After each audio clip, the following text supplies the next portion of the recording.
What's going on, everybody? Welcome back to Goat Talk. Action-packed weekend. Long weekend for me, so let's just get into it. We've come to the point in time where it is Championship Sunday, and there's only one of the four of us left, and that is Chris. And I'm going to make it a point to make sure that when we post this video, the start of the video is going to go by Chris picking against his team. Yeah. And now here we are. Fake fan. I did. Because the Patriots are in the AFC Championship game for the first time. I saw this crazy stat. Since 2011, the Patriots or the Chiefs have represented the AFC in the conference. Like one of those teams are in it. That's 15 years. Hear the word suffer out of your mouth, like whatsoever. But anyway, there's a lot to dive into. We want to obviously talk about a couple of different things, get Joey's thoughts and opinions about the Bills game, go through all of the motions. But I think first and foremost, the biggest news out of the day is that Sean McDermott gets fired from the Bills as a head coach. Joey had been advocating for it. I'm sure many of other Bills fans, a little confused though, because Brandon Beane gets promoted to president of operations along with GM now. Obviously now the last time 10 head coaches had vacancies were back in 2022, and there's only one coach remaining from that cycle, which is Kevin O'Connell.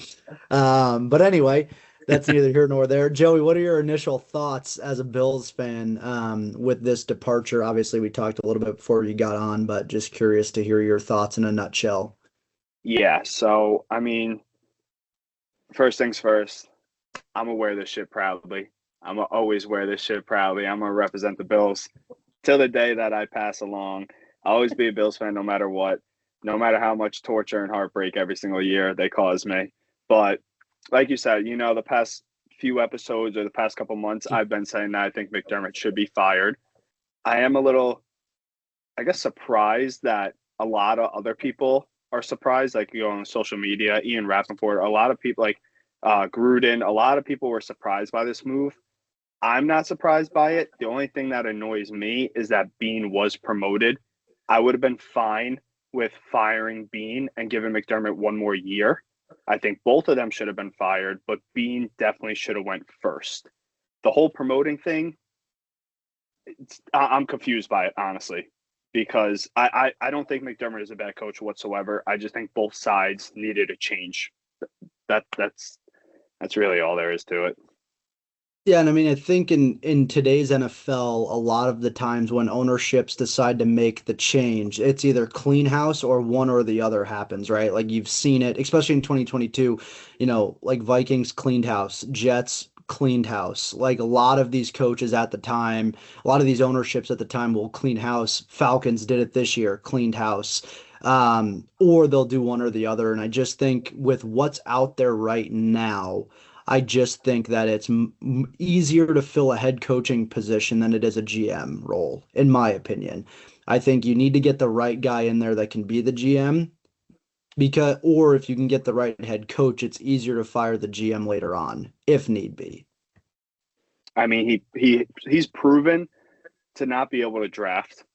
The past few drafts we've had a couple. I could count on one hand how many players are good that we've drafted. The trade deadline has been a disaster every single year. I'm shocked that he was promoted. I really am. Chris or Greg, any thoughts on the McDermott situation? I think, Greg, if you don't mind me going first, I think it's the promoting thing obviously is what shocked me, because I think if you're a Bills fan, you just want to tear it down and kind of start over. I'm not saying get rid of Josh Allen, because obviously you're not going to get rid of that guy, right? No. He's your whole franchise. But like as far as, because I really don't think the issue, and I've advocated it a lot on this show, we've brought it up multiple times, I don't necessarily think it was a coaching issue. Do I think it was time for McDermott and both parties to kind of separate and move on, start over? Yeah, absolutely. But I don't think it was a coaching direct issue. A lot of it, and me and Joey talked about it right before we hit record, a lot of it, I think, was the personnel that you're surrounding your guys with, like your big guys. Like No, like Keon Coleman's not it. No. Cooks is, how old is Cooks? Like mid-30s at least, right? And like he was our every best receiver in the with Brandon playoffs. Cooks, every year for Brandon Cooks, when it's playoff time, that's when you find out who he plays for, because he'll just randomly emerge on the field. And then I mean, yeah, you have Kincaid and Knox, who Josh Allen does like throw into his tight ends and everything. But also, like you said, Joey, like they've never really drafted well. Free agency and the trade deadlines have never gone well.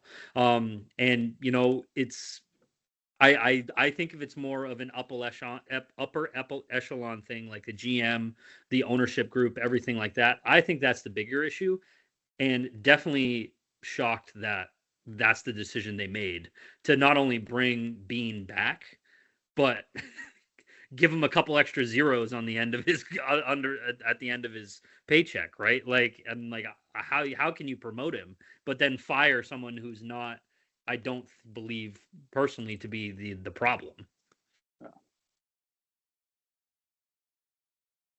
Yeah, I mean, going off of that, sorry guys. Going off of that too, I don't know a ton with the Bills. I just do know that they're too good not to at least go to a Super Bowl, in my opinion. Like in the last, like, you know, half decade, if not more, right? Like Josh Allen is a Hall of Fame level quarterback. Let's just call it what it is. That dude is gross. Now, I'm sorry, I know he had 4 turnovers or whatever, 4 turnovers, whatever we said, but I don't want to open this can of worms up. But there were some calls that were a little questionable. I'm going to leave it at that. I'm going to bring those up. Trust me, I'm going to bring those up. Yeah, I'm not going to say much about it. Pass interference. But, yeah, anyway. Joey, how you doing? What's up? You want to talk? The thing is, Greg. Talk because Sal, why are you making that face? Well, what do you got to say? I want to hear this. I want to. The thing is, boys. I want the to get thing it going with James Harden is, style.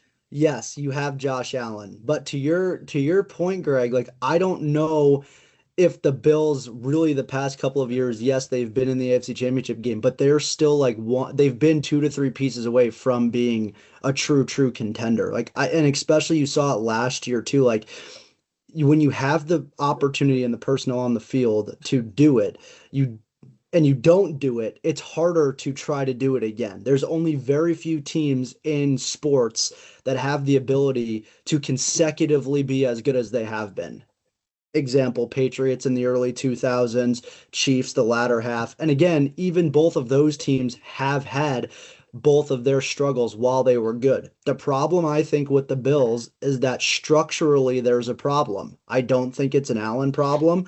I don't think it's a full personnel problem. I just think structurally there's a problem. Like there is a clear-cut issue on why they can't get over the hump, and nobody knows what that is. And I think you almost need a whole retool, because if the Bills don't make the playoffs this year, now what? Let's say they don't make it in the next 2 years. Now what? The Patriots are getting good. You have Drake May. You know, the Jets, we don't know, right? The Dolphins, they could be there in 2-3 years.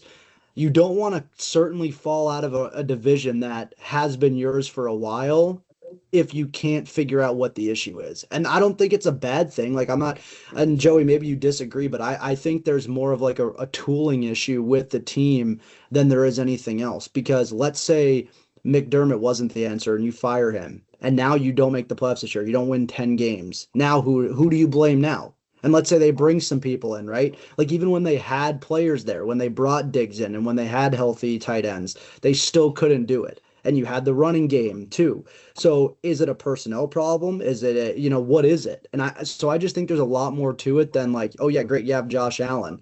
You could have a great quarterback and still not make it over the hump. We've seen it in the past. Yeah, I mean, you got to build around them. I mean, I think that's the number one answer. You got to build around them.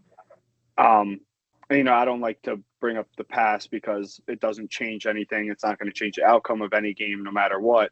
But you say last year we didn't have the pieces. So I'm just looking for a yes or no answer. Do you think Josh Allen did not get that first down last year? In what game? The Chiefs AFC Championship. AFC Championship. I honestly don't recall the play. When they pushed he got the remember first the down, play. and they said that he didn't get it. 100%. It was 100%. I mean, It was a 3rd and 1, and then the next pass I don't was remember the it either. incomplete pass. I yeah, remember I honestly don't remember. I know, Joey. I got you, Joey. I'm just bringing it up because, again, I don't like to bring up the past, but I just feel like 2 years in a row we've had questionable calls end our season. And and this is where I kind of want to jump to this game because I love Josh. I will always say that Josh is the best quarterback in the league. I'll argue anybody on that. He did not play good. This was his worst playoff game that he's had since he's been a Bill. He did not play good. But with that being said, Brandon Cooks, I don't know how you don't call that a catch when you call a catch in the Patriots game and Devontae Adams in the Rams game 24 hours later. The pass interference on Brandon Cooks in the end zone, that's missed because the refs say they're letting them play. Yet 2 plays later on the Broncos, you're calling a bullshit pass interference. And I'm not trying to blame the refs because realistically we shouldn't have been in that position with 5 turnovers and Josh Allen missed a wide open Dawson Knox that if he hits him on the chest, it's a touchdown, the game's over. Yep. But there's been questionable calls in the Bills playoff games the past 2 years. And I mean, listen, we can do we could do a whole episode about what's a catch and what's not a catch, right? Like the NFL officiating. Because the NFL doesn't even know that. I understand that. What I'm saying is that the NFL officiating they're not consistent. There's no consistency. Right now, if you would have called the PI on Cooks and then called that, I would have been like, the game would have been over if they called that. We would right, have been what on I'm the 1 saying yard is line. like you call that PI and let's say, I don't know, let's just say it wouldn't have been over, right? And then they call the same PI later on because when they call those back-to-back PIs, that second one was PI for sure. 100%. The guy didn't even turn around. I'm not arguing that. That was 100% PI. I think that was just us being frustrated and you're like, whatever. But the first one, he didn't touch him. Josh Allen's 0-7 now in overtime. Like, yeah, that's a problem. That's a problem. But again, I think this is the first game that if you want to blame him, which I am not blaming him, but this is the first game that you could technically say he lost. The past 6 overtime losses have not been him. He's gotten the ball. He's scored. Our defense lets them score. 13 seconds. Josh wasn't even on the field. I just think this is the first playoff game that you could technically say he lost. Yeah, and I think just to add on to it a little bit, it's just I heard it and it really made sense to me in my brain. Like the Bills are good enough to not, and Josh Allen is good enough to not leave the game in the referee's hands, because that's what I think ultimately happened. Like for the past couple years that we've seen it happen. Like Josh Allen is good enough, theoretically, and what we've seen in the past, to not allow the referees to make a decision that can alter the game, right? I mean, you brought it up, Joey. Like he had 4 turnovers. Denver scored 13 points or 10 points in 22 seconds to end the half. If they don't do that, the Bills win by 14 points, and it's game, exactly. and then we're not even having this discussion. And that's what I'm saying. Like you could argue the Cooks catch or interception all day long, but again, we shouldn't have even been in that position. Yeah, because realistically, we're up 7-3. We're driving. We could have went up 14-3, and James Cook had a costly fumble. And then the Broncos scored. They go up 10-7 instead of us being up 14-3. That shifted the total momentum of the game. The Josh Allen fumble before the halftime, I don't know what the hell that was. That was so crazy. You're not scoring before half. All you got to, if you want to run, okay, run, get a couple yards. There's no point in that either. But then just slide and let the half's going to end. We're not scoring on that. Yeah. So I don't even know what that was. And I think too, it's like, I mean, you can give credit where credit's due, but the Denver Broncos have been doing this all year. They've been winning these games by field goals, like by marginal amounts of points. I don't know what Chiefs voodoo magic that they rubbed off on each other the past year or not, because a lot of the wins that you see the Denver Broncos having this year were like last year's Chiefs. We're like, the roster isn't no one is blowing you out of the water. I mean, Patrick Mahomes is going to do his thing at quarterback, but like Bo Nix is definitely not Patrick Mahomes. They have some decent receivers and a good defense, but like they're winning these games just by it almost feels like chance. Like obviously they're a good team. They're not going to be they're not, but there's not a single person on that team is just like, okay, do I trust that this person's going to take over the game and win us the game? I don't think so. I mean, Bo Nix did do that at the end of the game, but it's like there was a lot of factors that went into it, right? Like there was the questionable officiating, the turnovers by the Bills. It's like that. It reminds me a lot of last year's Chiefs, where it's just like they're on paper they shouldn't win, but they win by like a field goal just in like the last couple seconds, and that was like 4 or 5 of their wins like all years, including yesterday or Saturday, excuse me.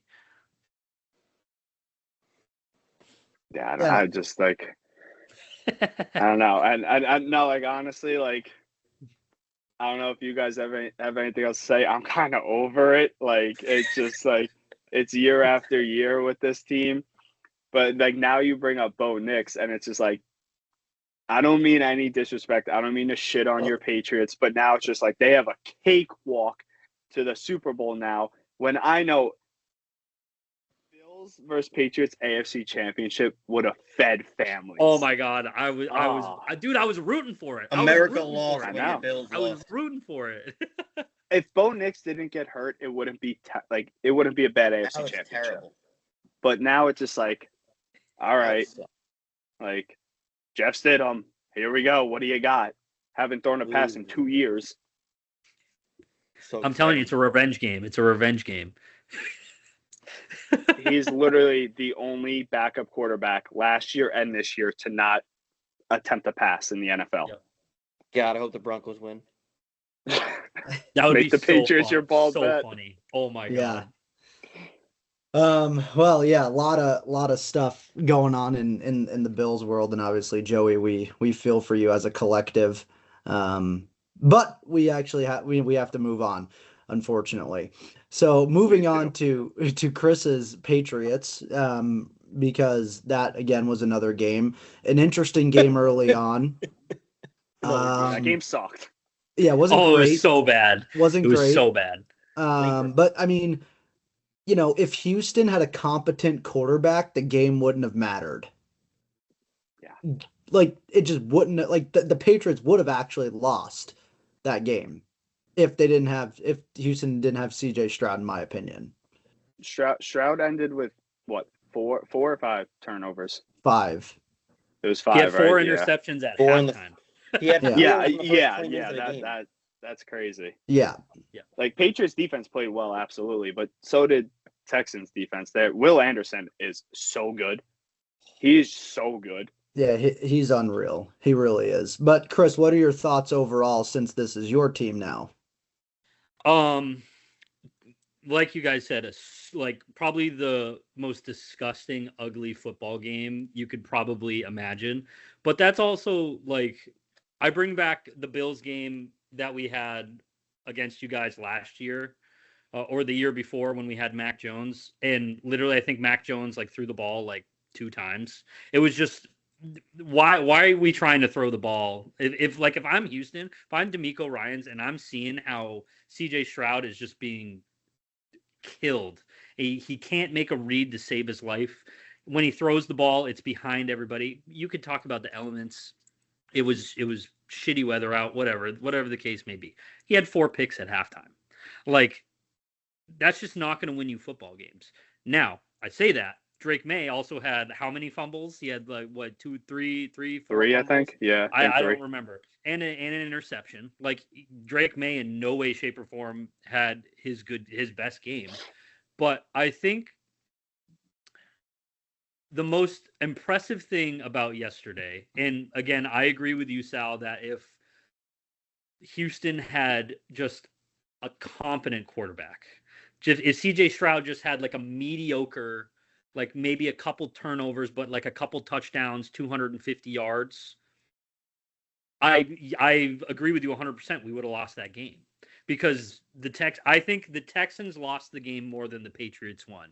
Yeah, we scored when we needed to score towards the end with the Diggs touchdown, and also the touchdown to Kayshon Boutte, which was catch of the year. Sick catch.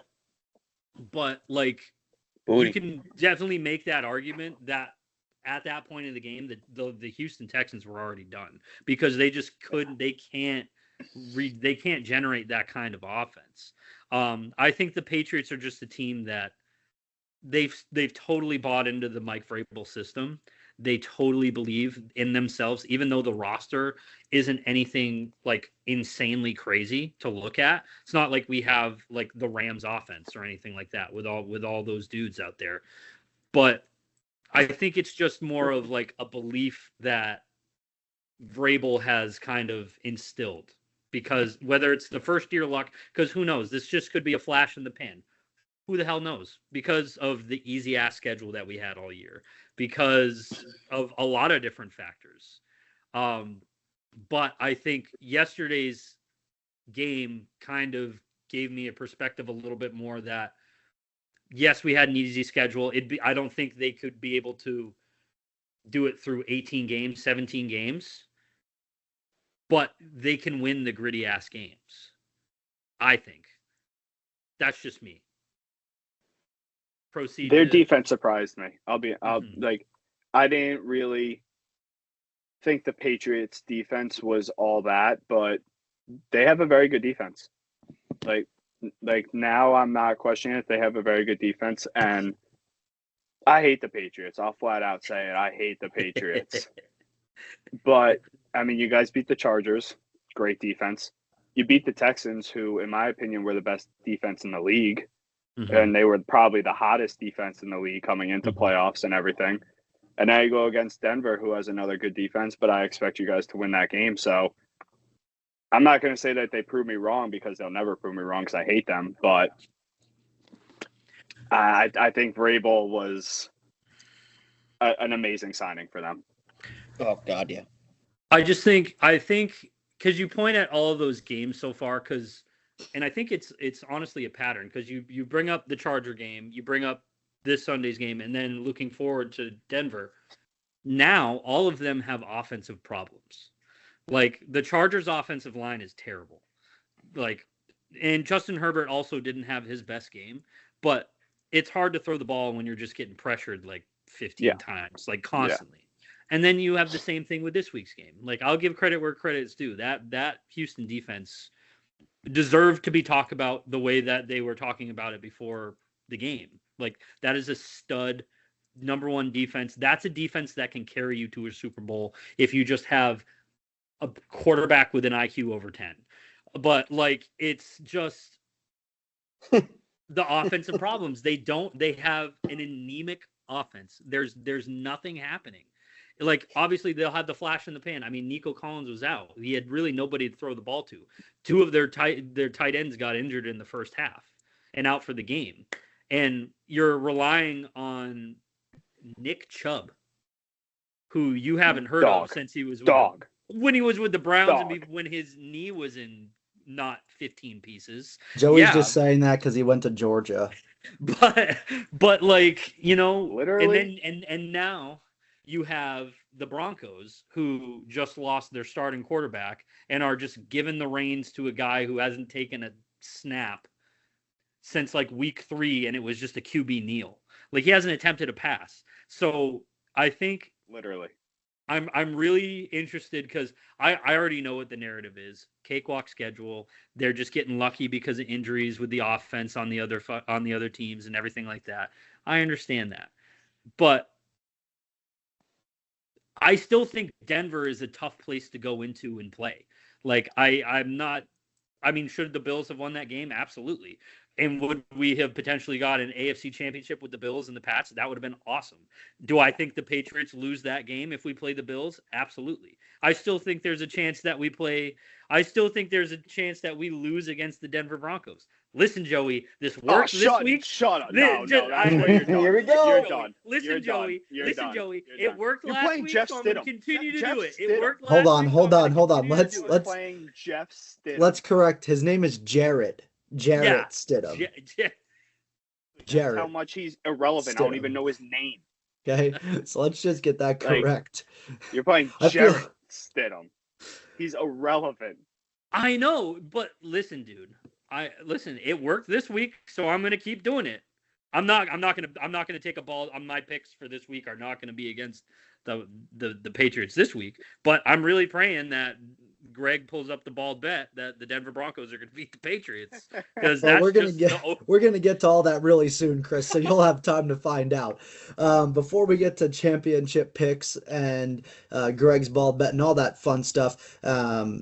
The other games, I don't really feel like there is as much to talk about unless anybody wants to. I mean, honestly, like the Bears-Rams game was pretty good. Good. I'm very glad that they're out of it, that the Bears are out of it. That was a sick game. You know, and I also think now, but the 49ers Seahawks game, we can just kind of, we can just leave that one in the past and move on from it. But if anybody has anything to add about the Rams-Bears game, go ahead. What about that last play in regulation? That was absurd.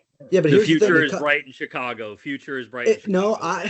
Here's the thing. Like, it comes back to your point, though, Chris, of, like, you think about Denver, right? Look at what they're doing this year. Like, they're having winning games by the skin of their teeth. Chicago's doing the same thing, and that ended. Mm-hmm. That Cinderella run came to an end. Like, it's only going to last for so long. Kansas City, granted, it carried them to the Super Bowl last year, but it ended, right? Like, it's going to, at some point, end.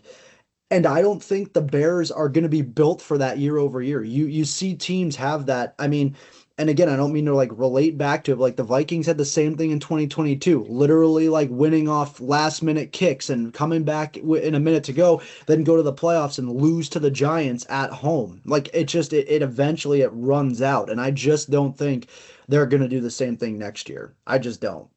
The Bears' biggest problem was they didn't show up to the fourth quarter. That's been their problem all year, and that was their problem in this game. I'm not saying they deserve to win that game because I don't think that they did, and I picked the Rams to win that game. I'm just saying that last play was insane. Insane. He had 4 defenders in his face. He threw the ball 52 yards. Was there a little push-off in the end zone? Maybe. It's football. It's football. But it's just an insane play just to even force overtime. Okay, let me ask you this question. If the Rams were the home team, does the NFL call that PI for the Rams to win the game and not send it to overtime? I'm just saying because if you think about it, it was a little dicey, right? They kind of let them play most of the game. But if you think about it just from a bird's eye view, if you're the home team, if the Bears were not in the home team in that situation and the cornerback's flailing his arms and doing his thing in the end zone, do they call that a PI and the game's over? I don't think so. Honestly, I don't. And I don't. I hate bringing it up. But if the Bills were home, is Brandon Cooks going to be called the catch and not an interception? I don't know, man. I'm just saying. It could be. I don't think it would have been called PI. I think overtime's good for the NFL. I think. I'm just so glad. Yeah, Caleb free football, dude. It's free football. Yeah. I would have had a really tough time on this call today if I had to pick the Bears or Sam Darnold. I wouldn't have picked it. I would have had a really tough time doing that. Now, all right. So let me ask you something. Now, let me ask you a question. Is there any part of you rooting for Sam? Yeah, 100%. 100%. Because it's not his fault. It's not his fault. I was going to say, yeah. It's not. He didn't choose to leave. No, was he a free agent or was it? Yeah, and they offered him a contract, and he wanted to feel it out elsewhere. But it's not like they didn't give him a good option. It's just I think he knew what was coming in Minnesota, and he wanted to be the guy somewhere. And Seattle lucked out. But again, the only part I will say about that is he still hasn't done much to really win a game. That defense and special teams is incredible. I mean, incredible. Rashid Shaheed, what a trade. I mean, what a trade, man. Yeah, that right off the bat, taking it to the house. Yeah. That was crazy. So now, follow-up question. Now this goes for all of you because I have some opinions on it. This Sam Darnold injury that popped up. I don't know. To me, it didn't look like he was affected. Like, Kenneth Walker had 3 touchdowns. I get that. But, like, he didn't look like he was in any pain or anything. You know, I truly think there's still a part of that team that doesn't trust him. And I think that was part of Minnesota's problem too, and San Fran and the Jets and Carolina, right? Like if he had to go toe to toe with somebody, could he? Now, I will say the last time the Rams were there, he proved it, right? They came back, won that game. Defense was a big factor in that game. But, like, let's say if you take the defenses out of it, could he go toe to toe with somebody in a Super Bowl? I don't know. And I don't Yeah. think the injury had anything to do with it. I just think there's a little bit of uncertainty. And that's not a knock on him. I just think because of his past, like, what did he have, 150 yards, no touchdowns? Something like that. Like, I'm looking at it now. He went 12 for 17, 124 yards, and a touchdown, and 2 sacks. So he really didn't even throw the ball that much anyways, which you can speculate if that's a part of the injury, that they're just trying to exactly. keep him a That's little what I'm healthier, trying to bring up. Yeah. But now you also look Charbonnet's at that out. team, right? And like that Sharps, team yeah. is able to win games in a multitude of different ways. Yeah. So their defense is very. I mean, very their good. defense, I think, is averaging almost 10 points a game. That's a big, they're averaging almost a pick six or a kick return every game. That's a huge point swing if you can do that. I mean, not saying they wouldn't have won the game, but Rashid Shaheed takes the opening kickoff. You're already up 7-0. It was over then. I mean, it was over then. It was over before and that's the game what even kind of like started. what I was like saying a little bit before about like the Patriots, right? They beat the Chargers, they beat Houston, they beat Denver. And if they beat Denver next week, another great defense. If they go to the Super Bowl against Seattle and beat Seattle, you had a cupcake schedule this year, but you just took out what 4 of the best defenses in the NFL. Like again, I won't give them credit because I don't like them, but that's impressive. That's an impressive playoff run. Yeah. Yeah. Do you think, like, just hypothetical, because it sounds like Joey's kind of already on that train, like, obviously he doesn't want the Patriots to win against Denver, but we're playing. It's going to happen though. We're playing Jarrett Stidham, right? Like, are you confident in Sam Darnold? Because Sal, you said going up one-on-one against a quarterback in a Super Bowl or in the playoffs. Are you confident in Sam Darnold going up against a guy like Drake May? No. Because I don't think and we'll get to the picks here soon, but I think the Rams are going to win that game. I think, and I'll give my reason when we pick, but I just think you're going to, even though the environment and everything that happens with it, I haven't seen enough from Sam Darnold, even watching him for 15, 16 games last year, to really be like, he's going to do it. Like, you need to put him in a situation where he's down 10. The defense hasn't done really a whole lot. They've kept you kind of in the game, but go tie the game, and now you can go build a game-winning drive against the Rams in the NFC Championship game. Like, show me that, and I think then people will start to believe. Mm-hmm. I mean, like you said, he did it last time with the Rams. But their defense in that game was huge. No, game. absolutely. Mm-hmm. But I'm saying he had to have that drive to get them to that point. Right, but the defense also scored, 2 touchdowns that game defensively? That was 14 points. Yeah. So it's like you take those away, you're not even having that. Yeah, sure.